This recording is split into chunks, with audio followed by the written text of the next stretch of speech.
सभी को दिखाई दे रहा है? बात नहीं करेंगे। तो जो हमारा ये टॉपिक है वो है कंपोस्टिंग के चरण, ठीक है। तो सबसे पहले जैसा आपको यहाँ पे दिखाई दे रहा है, यहाँ पे कुछ फ्रूट्स रखे हैं, ठीक है। तो सबसे पहले जो कंपोस्टिंग बनाने की प्रक्रिया है उसमें जो हमारा पहला जो स्टेप होता है वो होता है कि जो फल और सब्जियाँ होती है उसको हमने खरीद कर लाते हैं या हमारे पास पहले से उपस्थित होती है, ठीक है।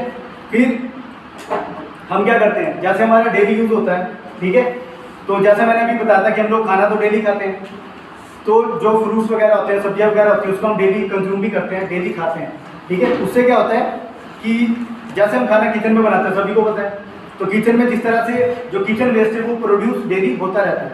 जैसा आप यहाँ पे देख सकते हो, ये रसोई घर का कचरा, ठीक है। क्योंकि जो खाना है वो हमारा डेली बनता है, 3 टाइम का बनता है, और जब 3 टाइम का खाना बनेगा तो बहुत सारी चीज़ें बनाते हैं, और जैसे प्याज हो गया, टमाटर हो गए, और भी सब्जियां हो गई, उनके जो छिलके हैं वो हमारे लिए एक तरह का वेस्ट है, उसका कोई यूज़ नहीं है। बट अगर हमें कंपोस्टिंग करनी है, कंपोस्ट बनानी है, तो हम क्या करते हैं कि उन चीज़ों को इकट्ठा करते हैं, ठीक है, या किसी कूड़ेदान में रखेंगे या किसी अन्य बर्तन में रखेंगे, ठीक है। और जो भी हमारा किचन से निकला हुआ वेस्ट होता है उसे हम ग्रीन वेस्ट कहते हैं, और साथ ही उसके गीला वेस्ट कहते हैं, क्योंकि जो सब्जियों के छिलके वगैरह होते हैं वो सारे पानी से भरे हुए होते हैं, ठीक है।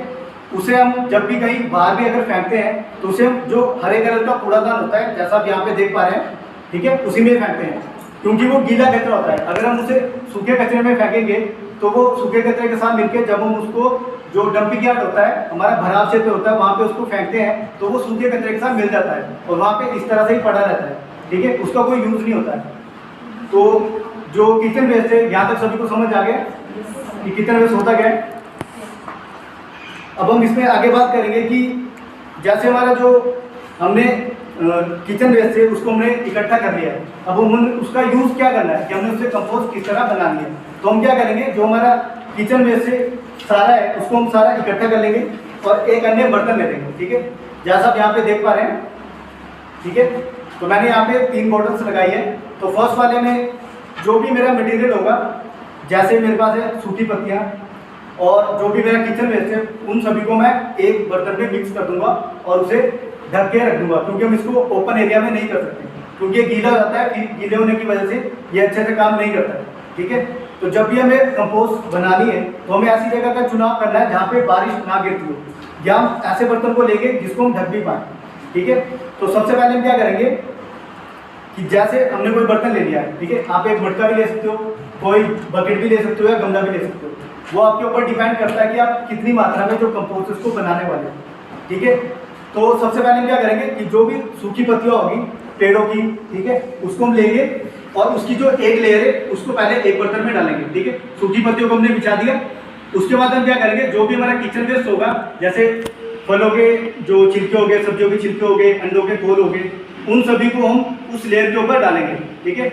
उसके ऊपर डालने के बाद हम क्या करेंगे कि हम थोड़ी सी उसमें लस्सी की बूंदें भी डाल सकते हैं, क्योंकि उसमें माइक्रोब्स होते हैं, उसकी वजह से जो हमारे पदार्थ है वो गलना शुरू हो जाते हैं, सभी को पता है, ठीक है। उसके बाद हम क्या करेंगे कि जो हमारा किचन वेस्ट है वो हमारा डेली प्रोड्यूस होता है, ठीक है। एक दिन का कचरा हमने उसमें डाल दिया, उसको ढक दिया, अगले दिन हमारे पास फिर से किचन वेस्ट आ गया, हमने उसको फिर से उसमें डाल दिया, सेम प्रोसेस को फॉलो किया। पहले कुछ सूखी पत्तियाँ डाली, उसके बाद हमने उसमें जो हमारा किचन वेस्ट है उसको डाला, फिर उसको ढक दिया, अगले दिन ऐसे किया, फिर हम इसको कंटिन्यू ऐसे ही करते रहेंगे। वो हमारे ऊपर डिपेंड करता है कि हम कितनी मात्रा में जो हमारी कंपोस्ट उसको बनाने वाले हैं। फिर जैसे हमने क्या करना है कि 1 या 2 दिन हो जाते हैं, जैसे 2 दिन का गैप देके जो हमारा मिश्रण होता है उसको हमने मिलाना है। तो उसको मिलाने के लिए हम क्या करेंगे, जो हमारा जैसे ढक्कन निकाले हमने उसको हटा दिया, उसके बाद जैसे हम किसी छड़ी की भी हेल्प ले सकते हैं या हम हाथ में ग्लव्स वगैरह पहन के उसको मिला सकते हैं, ठीक है। उसको मिलाने से क्या होगा कि जो नीचे हमारा जैसे सूखी पत्तियां वगैरह है वो भी ऊपर आ जाएगी, वो अच्छे से सारी मिक्स हो जाएगी, ठीक है, क्योंकि ऑक्सीजन सभी के लिए जरूरी होती है। जितनी ज़्यादा ऑक्सीजन इसको मिलेगी फिर ये डिकम्पोज होना स्टार्ट हो जाएगी। उसके बाद हम देखेंगे कि 15 से 20 दिन के बाद जो हमारी ये खाद है वो सारी पत्तियां आपस में टूटना शुरू हो जाएगी, ठीक है, 15 से 20 दिन के बाद। और जो हमारा ये प्रोसेस है उसको हमने कंटिन्यू करते रहना है, 2-2 दिन के या 3-3 दिन के गैप के बाद हमने उस मिश्रण को मिलाते रहना है, और जो हमारा किचन वेस्ट है उसको भी उसमें डालते रहना है, अगर हमें ज़्यादा से ज़्यादा खाद चाहिए, ठीक है। उसके बाद हमने क्या करना है कि जब हमारे 25 से 30 दिन हो जाएंगे तो हम देखेंगे कि हमारी जो फाइनल प्रोडक्ट है, जो हमारी कंपोस्ट है वो पूरी तरह से तैयार हो गई है। अब उसको हम किस तरह चेक करेंगे, जब आप उसको बर्तन से बाहर निकालोगे तो आप देखोगे कि बहुत ही बारीक कण हमारे पास प्राप्त हो रहे हैं, और उसको हम क्या करेंगे, किसी जाली